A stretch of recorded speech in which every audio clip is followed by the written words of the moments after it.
napenda kutuma shukurani zangu za dhati kwa Mheshimiwa Waziri Mkuu Mwigulu Nchemba, waziri wa Tanzania. Kwa kweli ni fahari kubwa sana kumpata waziri kama huyu.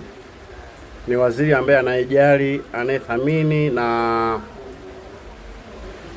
anajali vilio vya Watanzania. Kwa kweli toka amechaguliwa kuwa ni waziri, nimemuona katika misafara ni mara nyingi sana anasafiri kuwasikiliza Watanzania na wenye kero. Mheshimiwa waziri, wallahi nakupa saluti. Unajali sana bwana. Wallahi unajali sana. Kitu kingine ninachopenda kukushukuru Mheshimiwa waziri ni kujibu barua yangu ya wazi niliyokutumia na ukaipokea kwa mikono miwili na yaani unaonyesha unajali sana kero za Watanzania, na ni kweli.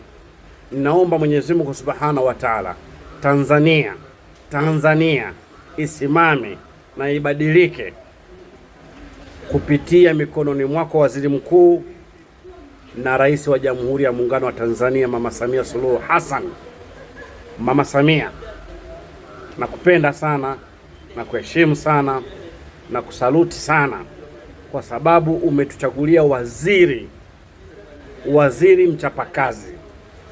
Wallahi leo nilikuwa naongea na simu na rafiki yangu mmoja yuko Marekani, ananiambia waziri mkuu wa Tanzania ni waziri anafanya kazi sana, anajali sana na anasikiliza sana. Kwa kweli mheshimiwa, kwa hili jambo la kuipokea barua yangu ya wazi, nimejisikia faraja na nimejiona fahari kuwa mimi ni Mtanzania, kwa sababu naona haki inatendeka. Sasa naomba kutuma salamu kwa wale ambao wanadhani wanaweza kufanya dhulma, wanaweza kufanya ubabaifu katika serikali hii ya Tanzania, ndani ya nchi ya Tanzania. Basi wajitambue kwamba mkono wa serikali uko madhubuti. Waziri mkuu anafanya kazi. Mheshimiwa Waziri Mkuu, nakushukuru sana na kuombea kwa Mwenyezi Mungu Subhanahu wa Ta'ala akupe umri, akupe afya, akuepushe na mabala yote na akuepushie waovu na wabaya wote wanaoumia na kuchukia kuona kwamba unatenda kazi vizuri, wao kwa wao inakuwa ni kero. Mheshimiwa Waziri Mkuu, ninarudi tena, jambo hili ni ambalo nimekutumia barua kuhusu banki ya Equity. Mheshimiwa Waziri Mkuu, na imani utakuja kunielewa vizuri sana. Naomba appointment yako nikutane na wewe inshallah. Mwenyezi Mungu akipenda utanielewa vizuri sana. Kuna dhulma inatendeka hapa nchini na tunashukuru kukupata mtu kama wewe. Allah akupe umri, Allah akupe afya. Kama una kesi mahakamani na umeweka mwanasheria wako anakuthamini na kukuonyesha kukujali kwa wakati wowote, uwe na pesa usiwe na pesa, huyo mwanasheria mheshimu, huyo mwanasheria mpende. Huyo mwanasheria ndio anapenda kutetea watu ambao hawana uwezo wa kujiendesha na kesi. Lakini ukikuta mwanasheria yeye anawaza pesa, huyo muogope jamani. Mwanasheria anayewaza pesa anaweza kuuza hata kesi yako.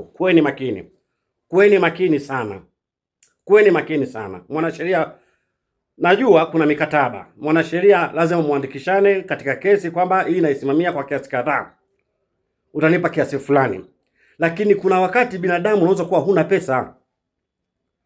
Kuna wakati mwanadamu unaweza kuwa umekosa wakati huo, mwanasheria anatakiwa akusikilize. Kuweni makini jamani, wapenda pesa.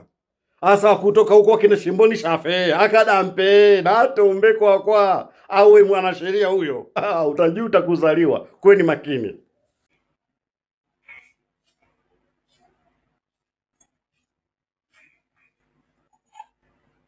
CCTV camera. CCTV camera. Mheshimiwa Waziri Mkuu wa Tanzania ameijibu barua yangu ya wazi. Huyu ni waziri ambaye anajali maslahi ya Watanzania, anajali vilivyo vya Watanzania, dhulma na imani itapungua. Rais wa Jamhuri ya Muungano wa Tanzania Mama Samia Suluhu Hassan, nakushukuru sana, umemteua waziri mchapakazi. Toka ameteuliwa sijawahi kumuona amepumzika hata siku moja. Sijawahi kumuona amepumzika hata siku moja. Mwigulu Nchemba, waziri mkuu wa Jamhuri ya Muungano wa Tanzania. Salute.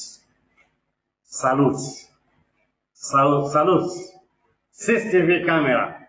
Tuma salamu zangu hizi duniani kote, waone Rais wa Jamhuri ya Muungano wa Tanzania Mama Samia Suluhu Hassan anachapa kazi.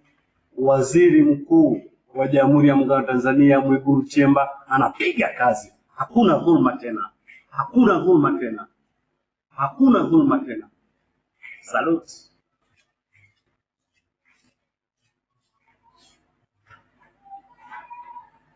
Mali ni siri, na ndio maana huwa hakunaga tajiri ambaye anasema siri ya mafanikio yake. Na kama na wewe unataka kuwa tajiri, jaribu kutunza siri, kuwa msiri. Mali ni siri, na ndio maana huwa hakunaga tajiri anasema siri ya mafanikio yake. Na kama na wewe unataka kuwa tajiri, kuwa msiri tu. Yafanyeni mambo yenu kwa siri. Hakika kila mtu aliyepewa neema na Mwenyezi Mungu anafanyiwa husda. Tunzeni siri zenu ili muwe matajiri. Utajiri ni safari ndefu. Huwezi fika mwisho wa safari bila kuwa na juhudi. Na juhudi ndio mwisho wa kila kitu. Ukiwa na bidii utapata kilichokuwa mbali. Na ndio maana nikasema hivi, utajiri ni safari ndefu.